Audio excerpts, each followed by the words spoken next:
Good morning, everyone. Good afternoon, everyone. Sorry. Lunch was really good. Welcome to a conversation on the role of the artist as advocate and activist in a changing United States. As a friendly reminder, you are on camera. Sessions are filmed and photographed for archival purposes. If you wish not to be captured, please sit in the no photography area of this room, which is in the back row. Without further ado, please join me in welcoming Deana Haggag, President and CEO of U.S. Artists, and Bill T. Jones, Artistic Director of New York Live Arts.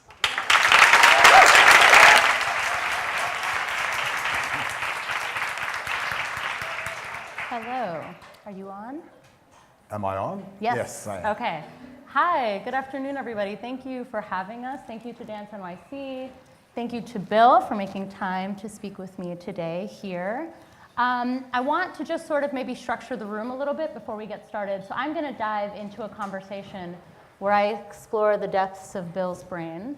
But I'd really like to structure a public Q&A that's happening ongoing. So if somebody has a question, raise your hand. I might not get to it right away, but I'll make sure that we sort of get to it throughout the next hour. And I'm going to need help a little bit from my Dance NYC folks to let me know if they see a question, because these lights are a little bit bright. Does that sound okay? Does anybody already have a question that they want to posit to Bill? Raise your hand right now if you came like ready and fired up. Good. Looks like Dance NYC's exhausted you all day. You're ready. Bill, hi. How are you doing? How are you feeling? Resisting the urge to bite the hand that feeds me. Okay, that's good. I think that in and of itself is a kind of pseudo-activism, if you will. Why do I say that? Because as I often say to people in academic situations, artists should, by their very nature, have an antagonistic relationship to the academy. 100%. That is, now this, I hope to be schooled here today, but that is what I understood. An artist is always an irritant, and an artist is always a disruptor. Now, so we are now in an era where we're super concerned about being correct, about getting it right, right? And I think that, I know that the artists, that's what an artist does. Artists are there just when we have a certainty. An artist comes and blows it up. Now, that is particularly young artists. Middle age does this weird thing too, you know? Well, it does. There's a term that the great Frida Rosen used to use, and Frida Rosen, for those who don't know her, was a very important therapist, but also a theoretician. Yeah, public intellectual. And she was saying that that an artist, that a leader doesn't have to have all the answers, but a leader knows how to ask the right questions. And she thought there was a constant dynamic thing with an artist asking questions of themselves and an entire community. She saw artists as catalysts for change. So I'm looking at artists as advocate and activist. A lot of my ideas, I think, that I didn't get from Estella Jones or Gus Jones or Martin Luther King or Malcolm X. Frida was able, with her Marxist-Stalinist take on the whole thing, she was constantly critiquing artists, and she used the word privilege even years before. She said, I was privileged, and that I had been allowed into a structure, and I had a contract with that structure. And then she started taking apart my identity and saying black, gay, male, all those things, and why are you often the only one in the room? And what does that mean that you're the only one in the room? And what are you really showing? I'm running ahead because I'm speeding a little bit. I'm just curious a little bit. Are you using irritant and disruptor synonymously with activist and advocate? I'm not quite sure.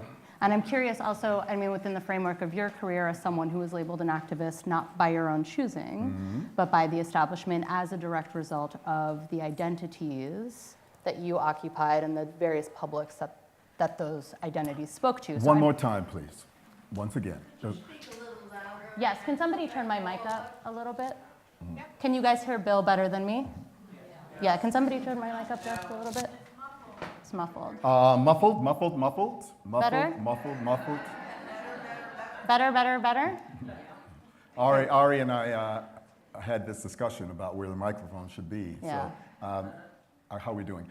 So, But I'm curious about what the experience, before we dive into the role of the artist in a changing United States, I'm just curious about the experience of being an artist who was labeled an activist, who walked into that title, not by your own choosing. And I think that's something that happened very early on for you. And if you felt the need to match that label. unfortunately, I felt a bit like a pinball. Used for the I'm not as poised as I am right now, right? That's a joke, right? And I hope that I don't lay one today with my whole community watching, but I live in the moment. And I have a real strong connection to feelings. And therefore, I can't come here today and speak for all artists. Thank you for allowing me. Let me tell two anecdotes, right? The first one is doing Secret Pastures, this kind of wild work with Keith Haring doing the decor, Willie Smith, the costumes, Marcel Fibé, hair and makeup, right? When the only person craven enough to do hair and makeup was Twyla Tharp and Vidal Sassoon, right? But this show with Peter Gordon making super hip, formerly East Village music, and Arnie Zane and I coming from the DTW and PS 122 and all of that. Suddenly we were on the BAM stage and we do this piece, which is, as Marcia Siegel described it, a proto-primitive duet. Now, because it was obviously very structured, but we were behaving as primitives. When the show was over, and it went very well, I remember he and I spontaneously kissed each other. Now, who thinks about that now? But at the time, wait, I'm sorry, to orient the audience, this is what, the early 80s? It was 82? Early 80s, yeah. And I heard from somebody, a respected archivist, who was actually working for Merce Cunningham, who said, why did they have to rub our noses in it? Now, who would say such a thing now, right? We were expressing our right to be who we were, but the world said, you're making a political statement by showing your intimacy in public. That's one. That's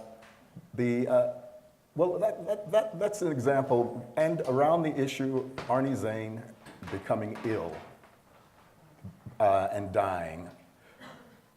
At that time, there were a number of people who were dealing with HIV, but it was whispered. There's a man from the New York City Ballet here today. Hello. Yes, did you ever ask them about the earlier days of the AIDS crisis? You should. Because I think, if not in New York City Ballet, there was a very famous person at ABT who it was whispered had it. So he and I go on to McNeil-Lehrer report, Arnie Zane on an IV, and we're talking about this. Was it Newsweek or one of those magazines asked me if I would come on and talk about that. And that time I said, no, I'm preserving my privacy. I didn't want to. What changed when I said, yeah, I'm HIV positive and we're dealing with this? Suddenly it was, he's now the poster boy for HIV/AIDS. Kind of cruel bullshit, huh? Yeah? It was happening to everybody. But there was this term I used. I said there was something about you have to resist being made into a charismatic decoy. And I used to aim that at the gay community even. So you get these two live young queers, right? And I don't use that word even, but you know, I'm with it, yeah? You're hip, you're down. You know? See, I'm still back in gay, you know. It doesn't. And Let the record show that Bill T. Jones is down. Yes, I'm down. It should down. go down in the records of this talk. Right. So what are they doing? What are they doing out there in front like that? Attention grabbing, brand making, all terms that we didn't know. We thought we were being ourselves, but suddenly you become a symbol of something. Now, somebody called me up and asked me about what they had read in The Advocate, in which I had told a gay writer that I was HIV positive, and the gay writer had written it in the paragraph, and I went, wow. I called him up, and I said, you didn't fact check that with me, and he said, well, you did say it. Oh, you did say it. Okay, well then own it. Now you own it, which means that now you are making a statement. Or I had my picture taken by, I don't remember who it was, David, a pretty well-known photographer in the 80s, but I was in Europe, I come back, and he had taken my picture, and in every subway station, there was my picture. Hi, I'm Bill T. Jones, and I'm HIV positive. Well, why is he rubbing our face in it? Why is he raising like a flag? What? I showed up. But I want to talk. Activism. Okay, so activism. That I call the de facto. The decoy, the activism decoy. Yeah, I didn't want to be anybody's decoy, but they tried to do that. But I'm curious about, in their act of trying to do that, you became an entire community's advocate. I don't know.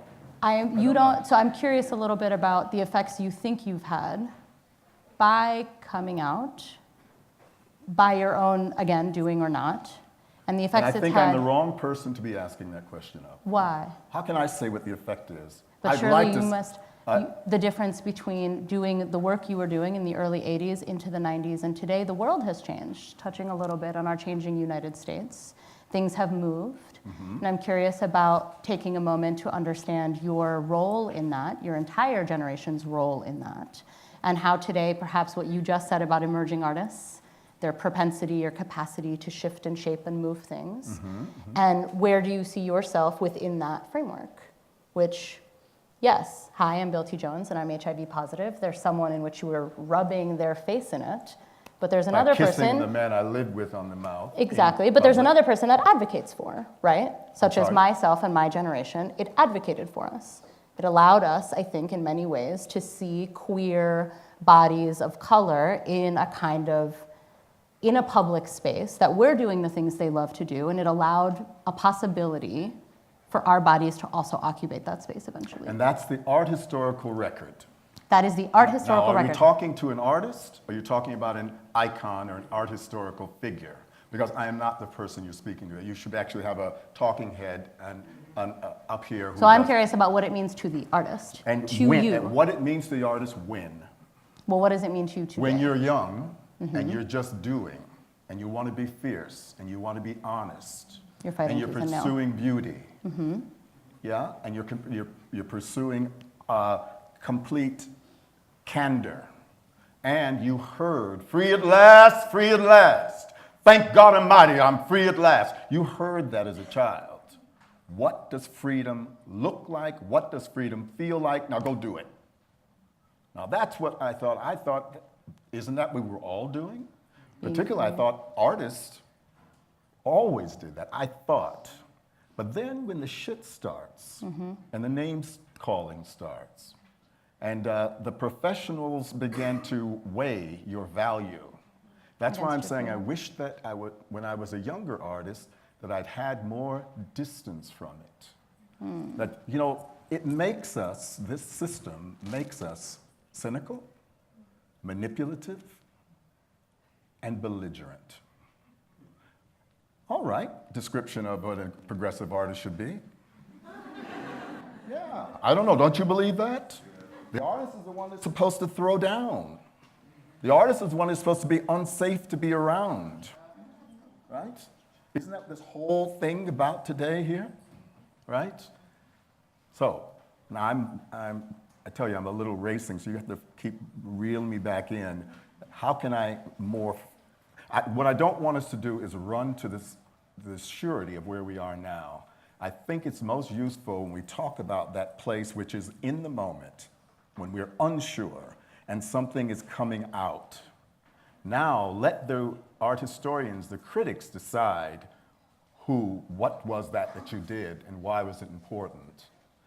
Because many artists, like myself, have a pathology of doubt.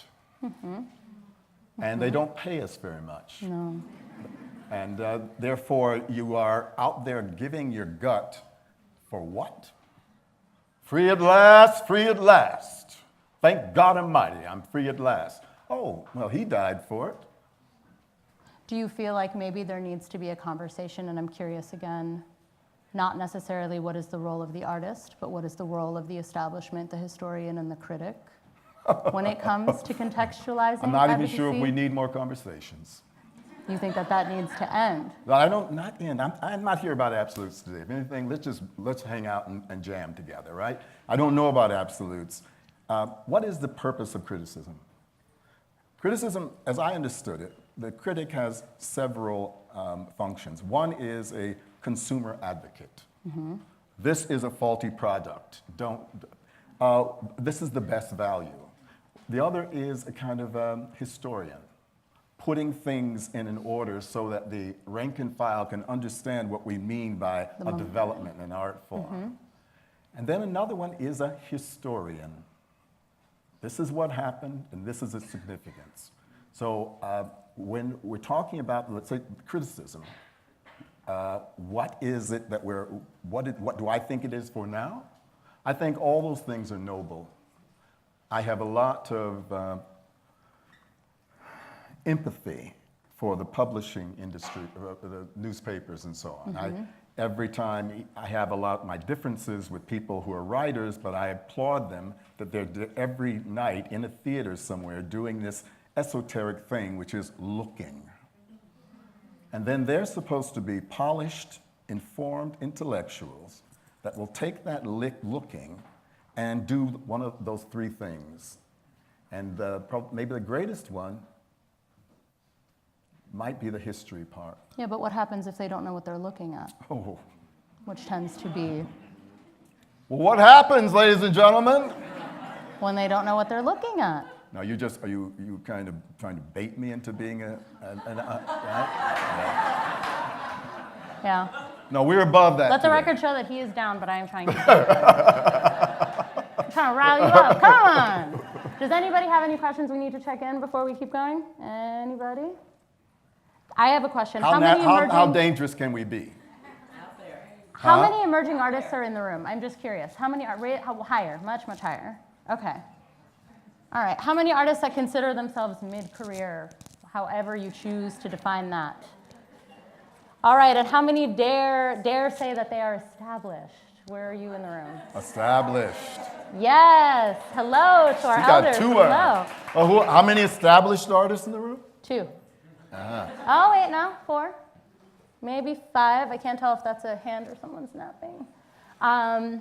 Okay, so I want to go back to this for a second, though, because I feel like if I was to look at your career trajectory, I would say that was a vernacular that people did not know how to write about, how to look at it, let alone then bring it to a general public or historicize it in any way that was meaningful or appropriate. That there was a lot of, for lack of a better phrase, damage control that was done later to reorient a public towards the legacy of a particular form, right? So I'm curious a little bit about when we talk about the role of an artist, because I'm very hesitant to ever dictate the role of an artist. I want to talk about the artist in relationship to a larger cultural ecosystem and how we communicate what is happening in the world. Now, and I feel like you are communicating. And I appreciate that. And you're really you're closer to debating you. You're trying to give me something. I am. And I Take appreciate it from it. me. But let me. This is many of you who've ever read my interviews, and I do get interviewed a lot. This is my speech, Kim. You've probably heard it. Around the time of the culture wars, a number of things happened. Can you believe The Guardian, back, was it almost 20 years ago? The Guardian, maybe 20 years ago, the English newspaper, someone had a hot idea for a story. So they sent a writer to New York to ask me, among some others, and I don't know who it was. I know Billy Forsythe was one. Was it Pina Bausch? Can art be political? We laugh now, right? Is that a serious question? But at that time, it was because it was baiting me. Because if you're being political and it's not art, then what the hell do you think you're doing? As my former friend Cinta used to say, look, if I want to do politics, I would do politics, but I do art. This is how the discussion was when we came into it, right? So I came up with a formulation when people would say to me, the French, oh, so you're an artiste engagé. Now, artiste engagé, it proceeds from the notion that art is dealing with transcendence. That if you're worth anything, it is above things like race, gender, class, money. Art is supposed to be up here with the gods, right? The others are artistes engagés, which is engaged artists, like you. You're an artiste engagé. So could you tell us, Mr. Artiste Engagé, what should an artist do? What should an artist do, right? And I thought about it, and I came up with this formulation that I've said a lot of times. An artist does not have to do a goddamn thing. As a matter of fact, an artist should be the freest person in a society, thumbing their nose at all received wisdom, and sometimes literally running naked through the street. However, an artist is a man, a woman, with a location, a class, a political point of view, a direction, and that person that the artist is, what do they need to do? Now that, I thought I'd just taken care of it. No, you're not assigned to change the world. However, you, the human being, cannot live with something that offends you morally. And there you must find a form to express it. Now, you want to take it, just so we get that clear. I don't think artists are required to do anything. Now, you want to take the conversation, take it to another level, you said. I guess I'm curious a little bit about what is the role of the citizen in the world, which I think you are addressing here. What is the sort of responsibility of our personhood? And I think one thing, I am in the studio with a lot of emerging artists who struggle with this. My person in my physical body struggle in this, which is also what happens when your personhood represents a body that people cannot understand and that by extension ends up advocating on behalf of a system that has oppressed it to begin with. So for example, how does an artist transcend when not all of our bodies transcend this issue? So in my view, my take on a kind of cis, heteronormative, able-bodied whiteness as being one of the only things that can actively transcend. It is the background norm to the world, in this country at least. And so I'm just curious about, while the artist, I agree with you, and I agree with you intimately and deeply that artists should do whatever they want and should find ways to free themselves in whichever way they define. But what happens when your body advocates on behalf of a people? When your body advocates. Yes, when you represent blackness, queerness, illness, because there are people looking for someone to champion these causes. When you are those things. When you are those things. And then somebody. Your success ends up advocating on behalf of those things. What is your responsibility then, right? So what is my responsibility, for example, as a woman of color in leadership? What is my responsibility to my group, my tribe, my people, my identity? And I think perhaps this is the place where our cultural discourse has been stuck. And this is the place where absolutely our citizenship and our humanity has been stuck. So you don't accept the first line of my very polished answer. Wait, that artist. An artist does not have to do a goddamn thing. No, I accept it. Okay, well then answer the question. You're asking me what should they do? I'm telling you, they don't have to do anything. But you still responded to it nonetheless. You did not initiate you didn't give the people what they ended up taking from you. But then what happens when you ended up representing blackness and queerness and illness anyway? I mean, did you feel a sense of obligation to those things after you introduced them into the public realm? Do you know I'm an old fart in some circles? I absolutely know that. Yeah. Well, okay. wanna make I'm that glad you're all perfectly clear. laughing so fulsomely about it. It is nothing, there's nothing quite so difficult as to be what you think is the it generation. That you think that everything is new. We ended the war in Vietnam, we did da-da-da-da. And you, as a creative person, a maverick. I'm a maverick. And then suddenly the parade goes on and you realize that you are in the academy. Yes. And the others coming along the way don't even remember how you got to be called a maverick. And they don't give a fuck anyways, excuse me, the language, right? They don't really care because a couple of things, they don't have a historical sense. And they're too busy in the doing it. They're too busy doing what you were doing. So you convince yourself that I brought this great gift to the world in my work, and I changed things. You know how they used to say it? That and a couple of shekels will get you on the subway, right? You know, and that's a very humbling thing. But when you just said you kissed Arnie on stage and it turned into a whole thing and you paused and you went, today that wouldn't happen. You literally went, today, think of where we were in the 80s. So, yeah. So that move, that's a gesture towards something that today perhaps we take for granted. Okay, but that's what happened. My dad wanted to be a black Yankee in 1955. That's why I speak the way I do. That's why I did this thing called modern dance. I raised with white kids, German, Italian kids, K through 12. So my father made a gesture. And it's just like dropping the proverbial stone in a body of water and there's ripples. Now that is mysticism. That's spirituality. That's how energy is moved. I would like to say, yes, take care of me now. I should be a living treasure. I've paid my dues. But you know what? I don't really expect it because I think that life is struggle all the time.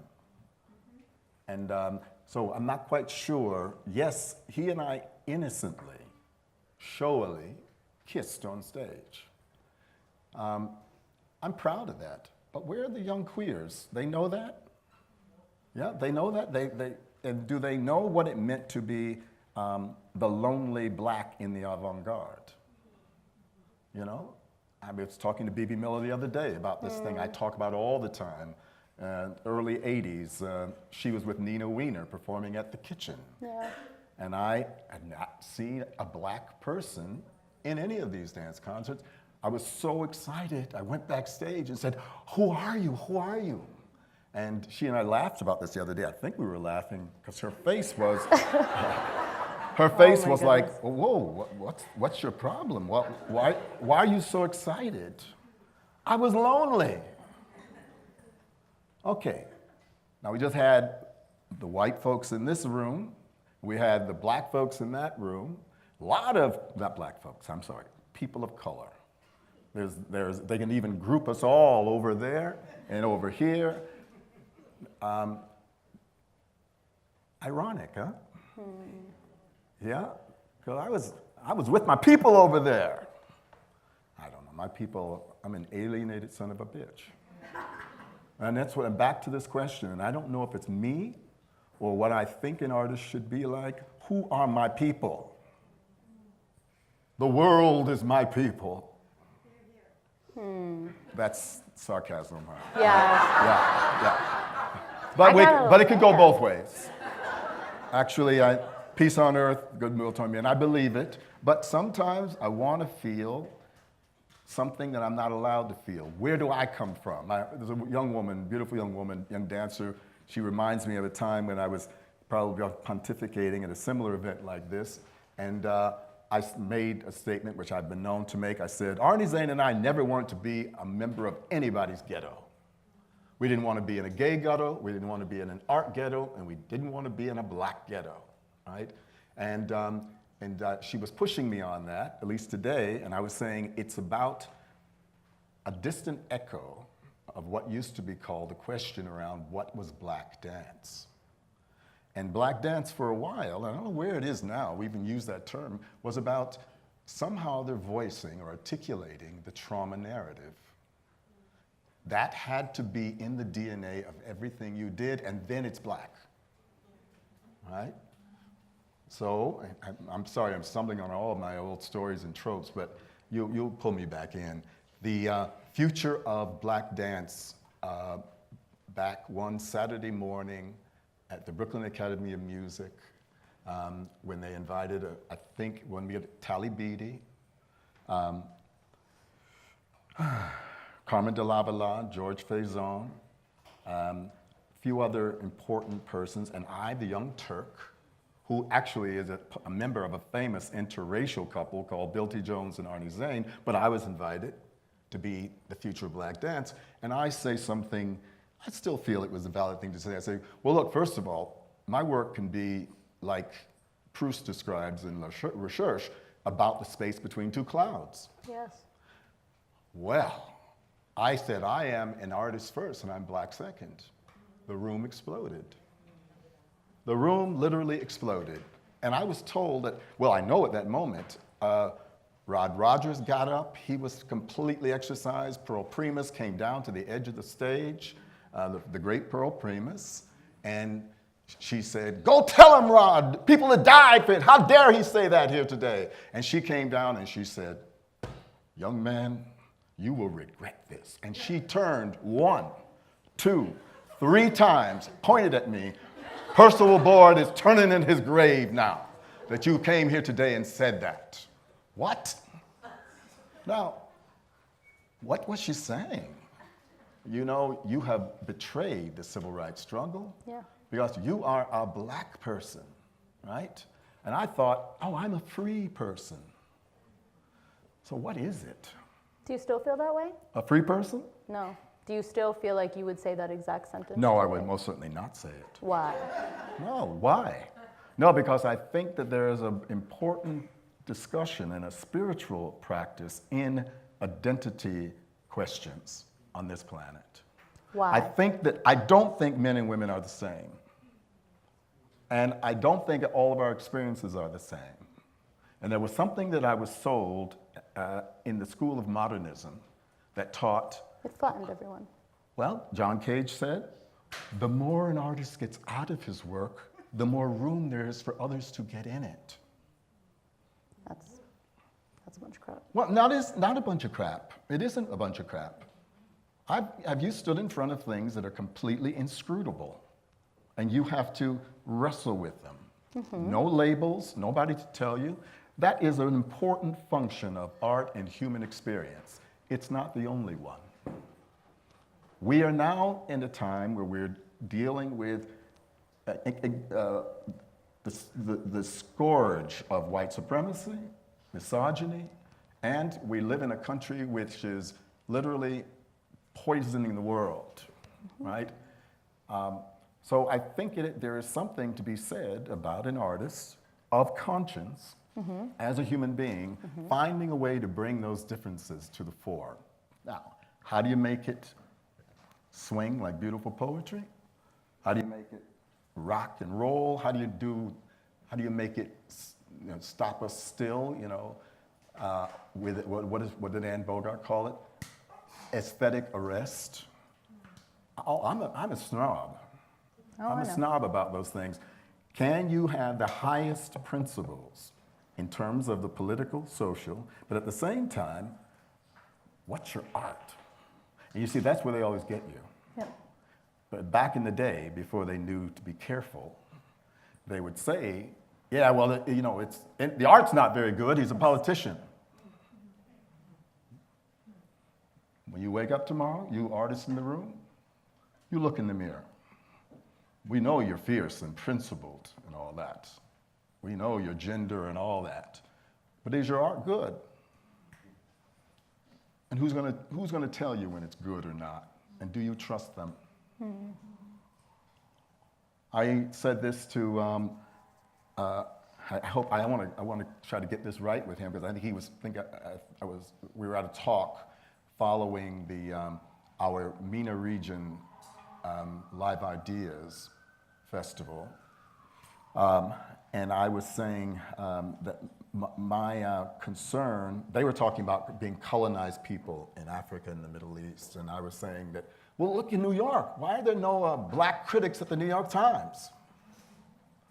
And he was saying, just because they're black doesn't make them good critics. Well, I think he had me in a way, but in a way I still was, what did I mean? I wanted more people that look like me to be looking at my work and other people's work? Can they see things? Well, are we going in the right direction? A woman, do you want the person critiquing your work to have some understanding of what it means to be a woman? Is that necessary to be a good critic? My open-minded one would say, no, it is not. But that other one feels the lonely one, the angry one, the one who wants equity in the voice, says, no, you have to. I don't know, what do you think about that? I look at that a little bit differently. I think my way of seeing that is there is no way to contextualize a moment if everyone just looks the same. Looks the same or or feels the same? Feels the same, shares the same. So for me, I think beyond race and gender and class and economics, I don't know how to make sense of a very vibrant, for lack of a better word, cultural ecosystem. I mean, the artists I have the luxury of meeting all over this country defy categorization. They are everywhere, all at once, of every age, gender, creed, identity, and oftentimes the institutions that are charged with providing opportunities to those artists, with contextualizing them for later generations, do not even hold a candle to what that population looks like. So I don't know how to make sense of artists everywhere, of all kinds, that don't have an infrastructure that can ever actually look at their work, because it's whatever, too white, too male, too whatever it is. And I think that to me is confusing. You can't, the New York Times has to look like New York City. It has to look at the city. And I don't know. Well, no, is that true? All the news is fit to print. It has to look like the city. I think that the voices that are tasked with speaking to the city should know who they're speaking to.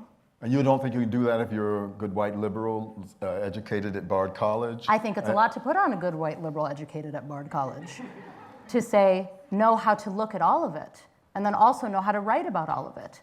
Oh, and also advance the audience for all of it. It's just not possible. That is just too much pressure on any one given person. And I think, you know, when you said, what is it to look at a work that is inscrutable, I think that inscrutable is privileged in this country. I think that the inscrutable, again, tends to exist within a body that has the privilege to make work that is inscrutable. No, we're gonna fight now. Ooh, No, I like that. I reject that. I reject that out You of do. hand. You I think reject that it. No, anybody no. can make inscrutable I am a big work. fan for the inscrutable. No, I am also a big fan, but you think But anybody can make inscrutable what's this about? work. What about privilege you're saying? I think that if Alma Thomas makes a abstract painting, that people are going to talk about the blackness of her work, even if she does not want them to. I think that it is hard. History does not know how to give people the inscrutable. I think to be inscrutable is to be background noise almost, so that the work can exist unto itself without any of the identity, whatever baggage, labels put onto it.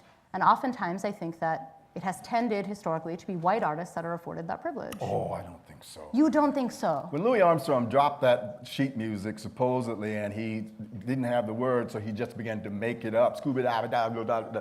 That's a very radical thing. He was recording, right? And people don't talk all the time about Louis Armstrong's race, No, about no, his no, upbringing? no. At that time, they heard a brilliant departure, right? An innovation happened because he was a free man, well prepared. He had an idiom. He came from a certain place, but he was able to throw down because he did not think of anything except solving the problem at that moment. So I don't want to throw the baby out with the bathwater. The art should not, soapbox moment, art should not be easy. Nobody's saying that it is. I didn't know. No, I don't know. I think you think that we should be taking care of people more. I think that you think that the inscrutable object should be taken into consideration everybody who is looking at it and making sure that they see themselves in it or whatever. I don't think that art really has to do that. As a matter of fact, it's probably not even good. Some art nails it and it really does it very well. I mean, I'm a big fan of Toni Morrison. She's a friend. I respect that. But I think that there's something ineffable, something inscrutable in art. There is a mystery at the heart of the world. Agreed. Yeah, well, we agree. Yeah, well, they've been trying for a few millennium now to decide what that mystery is, you know, and does it have a name, Allah or Jesus or what have you. So I wouldn't say if it is or is not. I just know that it's something that we, those of us in the creative class, are like moving toward, like trying to feel its contours. And sometimes we hit it, sometimes we fall off base. What about this idea that Duchamp was known to say that a painting dies after 60 years? What? I mean, if it's great, it's always great. No, they say no, that isn't true. Because actually, I think it's the criteria. If the people looking at that painting do not get sustenance from it, it's dead. But is that true? I don't think that is true. So art is a scary thing when you get out there, because there is no rules. There is no rules. And in a way, it is Darwinian, it's crushing. Now something is important, and then fashions change, technology changes, and it's been the dustbin until somebody pulls it out again. So that's the game of the artist. Now, let's talk about the artist has to be, there's an identity question around every aesthetic experience, an identity question. Yes and no. Do I sound like I'm oscillating? It is because that's where I live right now, and it's like a hotbed.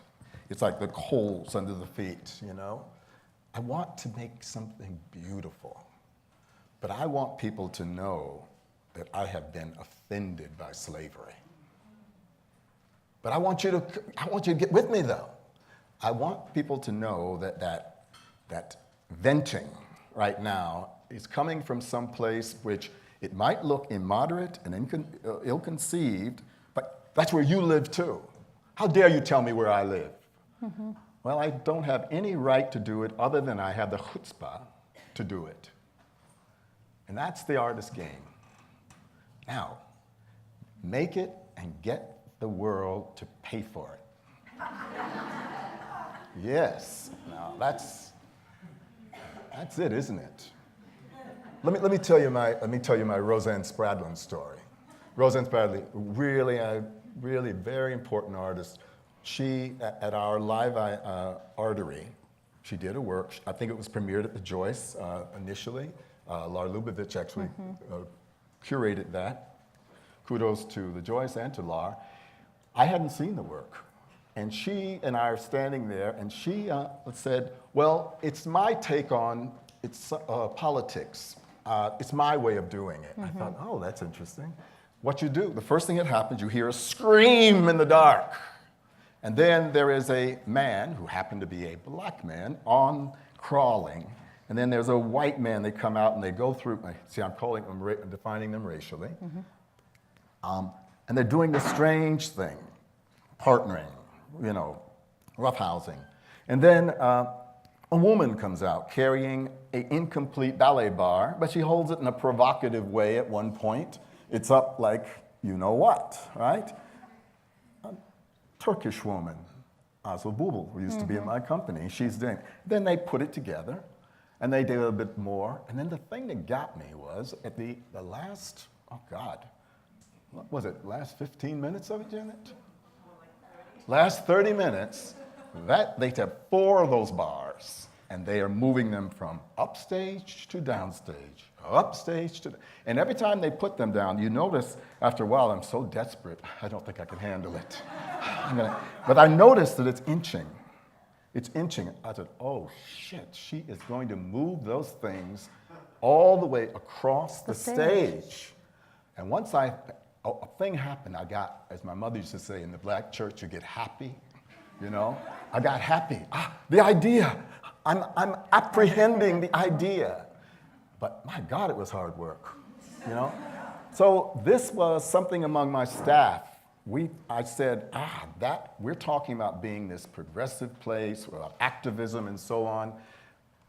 That work is not for everybody, but it is essential that work like that is being made now. If you think it's so essential, then go find the money to pay for it. How do I talk people into who don't, they didn't have that what do come to Jesus moment? No, let's not go there. But they didn't have this moment of illumination about an idea. I know what art is now. I thought I knew what art was. And it does not have to feel good. But it was something rigorous about it. Now, I feel my job, our job at our space, is to protect her ability to make that work. Not all work has to be that. No, my work is not. But I thought, oh, that's what it means to be a progressive art space. So some work must be, and there is a term, a preserved domain. You know, that was I thought it was an incredibly elitist thing when I had a discussion, a rather famous discussion now with Steve Paxton. Are you familiar with Steve Paxton? And and he was trying to talk to me about that, and I was saying that I thought the avant-garde had painted its way into a corner. And I said, because, you know, I do my work I want to communicate to people. And quite frankly, I come from black folks singing, we did talent shows and so on, and I'm talking to an arch modernist who doesn't understand my desire to connect with audiences. So here we are now in a space. How can I make a space that her work can be done? But at the same token, I want to connect with the world. Activist, advocate.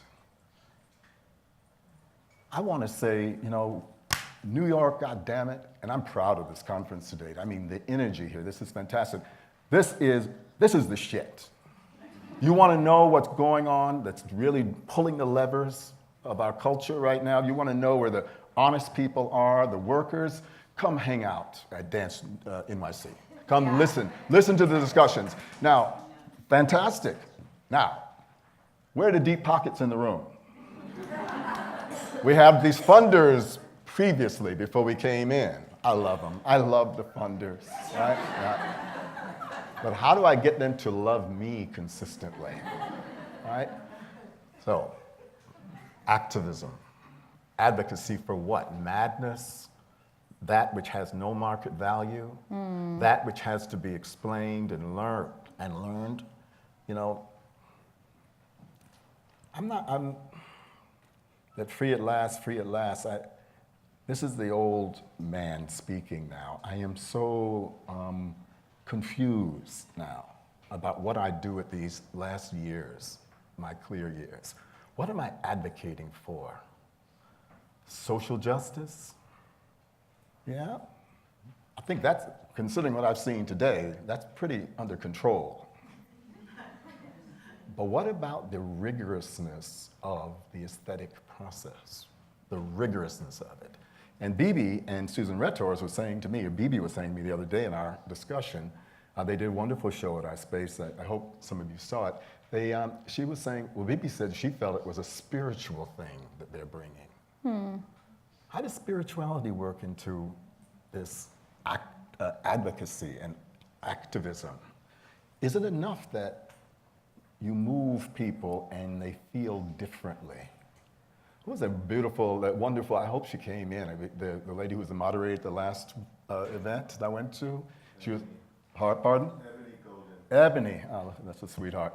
Ebony was saying, we got to take care of ourselves. And we had Niva Costa on stage and some others at our last Live Ideas Festival, curated by Justin Vivian Bond. And it was a panel on Afrofuturism. And I was like sitting there like this when they were talking about the Black Power nap. Black Power nap? You know, that's what I said. I said, well, are you kidding? You know, here you've heard about the freedom marches. You heard about sleeping on the floor in a church. You heard about getting beat up every day and not being able to eat. And now we have a generation that feels that, you know, I need a massage. And we do. That's what my generation didn't get. If you don't take care of yourself, you can't take care of the movement. But it sounded so, when I heard it, it sounded so effete to me. A Black Power nap? You know, now it was meant with some humor, but I was offended, and I thought the spirit of Maya Angelou was right here. And I thought, you know, what would Maya think of our babies? you know. Well, but you know, this field goes where it goes. And that's the mystery, and that's the respect we have to have. Come on, y'all, jump in here so I don't make a fool of myself and talk so much. Can we all just take a minute to acknowledge that Bill, in the beginning of our conversation, wasn't sure what the effect he had had on generations of many of us after, but you just acknowledged that we've taken on some of your work and maybe shifted it just a little bit. Oh, no, it's yours now. I love when men are wrong. I love when men are wrong. No, I am curious a little bit about, I want to go back because this is the largest, I think, topic behind closed doors at my job and at my work, which is artists that want to make art that changes the world, and then what is good art? Or how do you get somebody to look at a thing? How do you stir a person, right? And I think one thing we say at work a lot is that, for me at least, one of the reasons I'm in this industry, I'm not an artist at all. I've never made anything. I don't dance or sing. My handwriting is total trash. I can't. But you're good looking. Even do it. Thank you very, very much. Now I'm never leaving. Is this being recorded? I just want that as a GIF. But I think that for me, art, in many ways, was the second most intimate experience I could have with another person, short of actually being in a relationship with them, right? So I have felt anger and love and lust and amusement and spiritual, just in these moments of my life, so much so that I ended up going into this industry for a living. And I feel a little bit like I can't reconcile the difference sometimes between an artwork that points at a thing and makes me want to consider it, and an artwork that makes me feel that thing. One more time, please.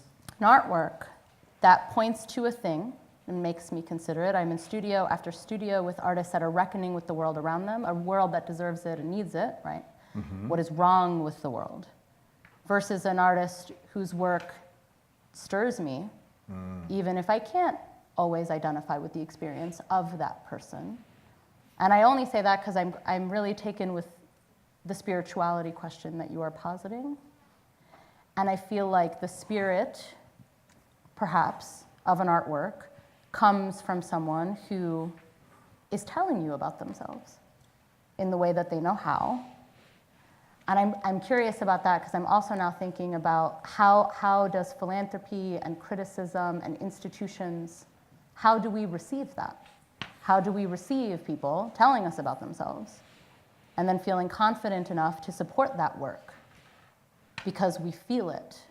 And I think one thing I'm learning a little bit as a funder and as a woman in leadership is to not be afraid to be led by my feeling or my intuition. Lead with your heart, I call it. Yeah, and I feel like in my take on history, there has been a softening towards this that maybe wasn't around always in the institutional take of the 80s and 90s and 70s or what have you, when critics looked at your work and didn't know how to write about it because they couldn't feel it. They wouldn't let themselves feel it.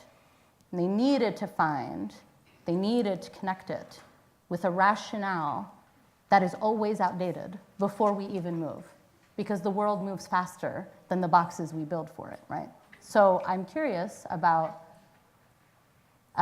how you spend the rest of your time as someone who maybe should talk a little bit about what you made us feel, how you felt it, and any instance you can point to where someone met you there and took it, right? And I wonder about that as someone who was charged with running an organization that funds artists every year, not always who artists. chose to do it. Yes, who chose. Who chose to do it. Who chose, yes.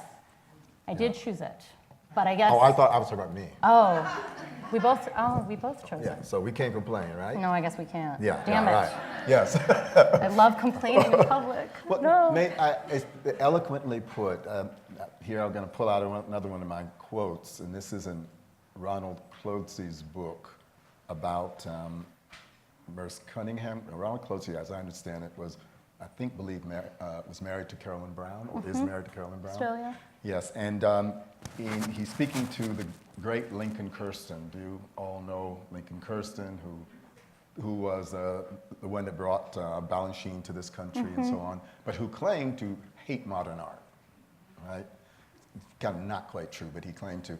And they asked him about, Ronald Clotesey asked Lincoln Kirsten about the famous collaboration with the New York City Ballet and Merce Cunningham and John Cage, and I think was it Summer Space? Was that the piece?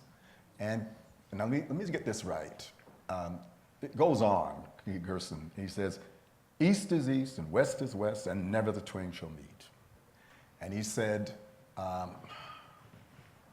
the modern art, like the modern painting, the modern poetry, the modern dance, like the modern painting, suffers from what Baudelaire described over 140 years ago as the decrepitude of art. Mm-hmm. Art not at the service of the de-selfed self. Now, the de-selfed self, in my mind, is the definition of classicism. Yeah.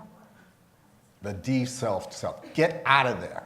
Yeah. If the art should be dealing with eternal notions, like time, space, or what have you. What is the But you and I are fed on a steady diet of self-expression.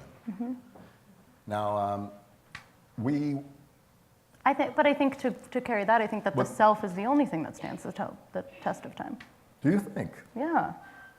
Are you interested in, do I dare say his name? Donald Trump's self? I am interested in dismantling Donald Trump's self. But I need that self to be there to do that. I am interested in that self. I am interested in eradicating that self. Mm-hmm. I am interested, it is a reality that is in front of us, and I feel like it is a self that has stood the test of time, and it has evolved, and it has been manipulated, but it has been here. Mm-hmm. This white supremacy has been here from the beginning. And maybe I threw a curve by bringing him politically, but how long did it take us? It took us an hour before his name came up, so congratulations, yes, good job. It's a cheap shot, but the fact is, I don't know if it is necessarily good for us to be so concerned about ourselves. This is from but a question. I have another way of thinking about that. I mean, why is the self not, and this goes back, I think, to a conversation we were having in the beginning. I mean, I see myself as part of a lineage of generations before me, mm-hmm. of generations after, and of an entire tribe that's here while I'm here, right? So any advancement of the self is one for community. I mean, I feel like we are just getting away further and further in a time where the self is mutually exclusive from community. And I don't see it that way. I feel like the self is just an extension of your community. And if you are careful, mm-hmm. you advance that community one by one. Now, just for a moment, and I know this is an elitist strategy, and mm-hmm. I get hate mail or what have you. Can we separate for a moment the social justice, social aspect of what we're talking about? Mm-hmm. I tried to say that I think art should exist in a wild land where there are no rules. Agreed. Yeah. Okay. So I don't even know if artists need, do I dare say it? Artists don't need community. Matter of fact, many great artists have been mad people, psychopaths, alienated. I sometimes feel it's almost part of the definition of certain artists that you have to have a degree of alienation and something wrong with you. And you're trying to make work to get at that thing that is wrong, right? Now, not all art has to do that, thank God. But I think there's room for that. The de-selfed self is a concept that we might think about when someone wants to be aloof from the work. Now, I don't think I'm able to do it. Mm-mm. But there are people who do it. And I would never want to shut them out and say that their work is retrograde, mm-hmm. that their work is somehow against the truth. Agreed. You know? I want to touch base. We have 1 minute. Does anybody have a 1 minute question? I have one comment. Great. Can you, raise your hand. We're going to speak into the mic just so make sure everybody can hear us across the room. If you also have a question, can you throw your hand up really, really fast? 1, 2, okay, so we'll get 3. Yeah, it's just a memory that Bill gave to me about 20-something years ago in saying, and I don't know if he'll agree with it right now, but I remember you saying, political is being upfront at all times, yes. And it doesn't make you very popular at parties. It's true, it's true. I think it makes me very popular at parties. Well, that depends on your parties, right? Yeah, yeah. Yes. So I have a question Yes. You've come to the about place. about public funding for the arts. Uh-huh. And my question goes to the heart of what you've been discussing, the artist existing expressly almost to thumb their nose at invested authority. The government being the embodiment of invested authority. So how do we promulgate the notion to those who would wish to remove public tax dollars from the arts, and we know the NEA is in trouble, right? How do we promulgate the notion that the artist's freedom is a necessary good for our nation's health? The artist's freedom or freedom? Can we get the mic over here? The artist's freedom or freedom? Freedom that, well, and as expressed through the artist's work, right? Freedom. Well, how do we promulgate the notion that that is necessary for our society to survive? Now, you've known me a long time. That's true. And you know that I have a solid streak of the seducer in me.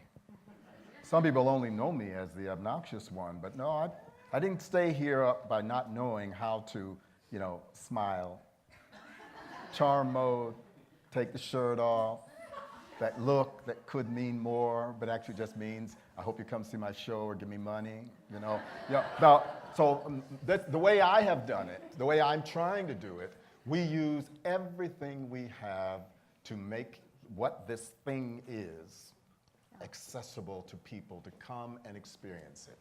We tried, I don't know if I dare say demystify it, but there's something, this is the job, it's public relations, it's all that stuff that we don't like to talk about. How are we shaping a narrative in the work, considering we have a narrative-besotted culture? How does people understand? When I was an affiliate artist, they said when you go into these communities and you've got to tell stories, you got to let them know who you are, and you do your art, so people can relate to it. I don't think that has changed. Yeah. How do you argue this how do you argue this with the Republican Party right now? Yeah. But can I jump in for a second? Respectfully to this question, because it comes up all the time. I mean, I think that the NEA is always in trouble, right? Like, I want to start with the premise that no presidential administration since the NEA is founded has invested into it, right? It has been perpetually divested. And it doesn't matter. I think one thing we need to think about, perhaps as an artist community or as a cultural community, is how do we animate our citizenship so that no matter who's in office, we are actively pushing our legislators and our lawmakers to consider this thing all the time. I want to know how many people vote at local elections. I want to know how often you make sure your local elected officials know that art matters. We can't wake up one day when some imbecile of a president decides he wants to defund the only cultural body we have. It doesn't save it, right? So I think, how do you do that every single election? Indefinitely. Remind your public school system, remind your mayors, remind your congresspeople, remind your city council people that art matters. That's the thing that gets it up to the federal level. However, I think also you'll have to make sure in every one of those counties and so on, a high quality artistic event is happening regularly. Yeah, and I also think, you know what you do? I think you have to take your lawmakers to your art events. And I think you have to remind them that they're a constituency. That artists are actually just a constituency. I lived in Baltimore for a long time, and there was an initiative called Citizen Artists Baltimore that I highly recommend everybody look into, where we had the first mayoral forum related to arts and culture, where basically we were like, 100 of you are running for mayor right now, and we're gonna bring a couple of thousand people into a room, and you gotta get their vote, dude. And they care equally about artist residencies and grants and artist housing and all the things that matter to artists, about our rights, et cetera, but also about public transportation and public schools and the things that matter to a city, period, right? So I think as we think about the NEA, like, how do we protect it every single day? And it starts locally, and it's all the time, and it's bipartisan. It doesn't matter who's in office, and it doesn't matter how scary it is. And I want, like, how does it keep that alive? Yes, we really got to stop talking. We have one last question, and then we can go. Yes. Pat Dye, Board of Ed. Hello, how are you? Dance educator. Hi, Baba. Speaking of which. as you were saying, and you mentioned it, both of you did, I'm a little concerned about our students taking on this advocacy. I need them to understand about what we do and why we do it. I know that most people feel, oh, let's come in and teach the children. But the kids can also teach us, as you well see. But to make sure they get the information, why don't they know who Bill T. Jones is? Why don't they know who they are in some aspect of what they're doing? You see that now, that the kids are rising up, finally. But do they still have the necessary, what am I looking for? Tools. But can I ask you, what is your name, ma'am? We've met several times, Barbara. Yes, I'm sorry. Pat Dye. I'm sorry, say it again. Danny Soto is my student. Danny Soto. Oh, Danny. Oh, Yeah, that's my Danny, student. yeah. But now, Pat. okay, that's one thing. But do they know now what non-sequential composition is? Do they know that any gesture can follow any other gesture? Do they know that there is no hierarchy of beauty? Now, they don't need to know Bill T. Jones, but those things are, hit what you're getting at, those things have come into the culture. That is what I think we should be focusing on. That's what we have the problem with. Some parents do not see the reason for students to even go through the arts because they're so pulled away from it, the daily grind of just trying to make a living, when the arts is something that we already stand on top of to maintain who we are or who we were. You mean Beyonce?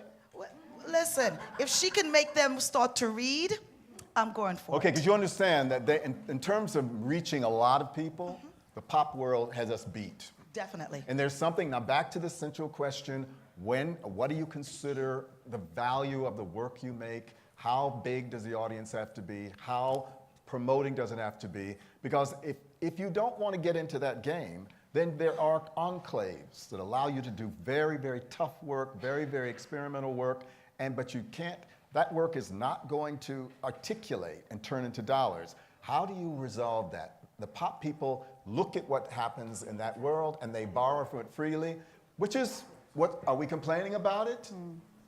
I wish I had the royalties. That's what we need to do. Our teachers need to be able to walk into that room and understand, who is this new girl from the Bronx? Why is this person using this actual rhythm change? We need to understand what's happening now so we can connect to our students to take and understand and then put it with what we know and what they know to build that advocacy.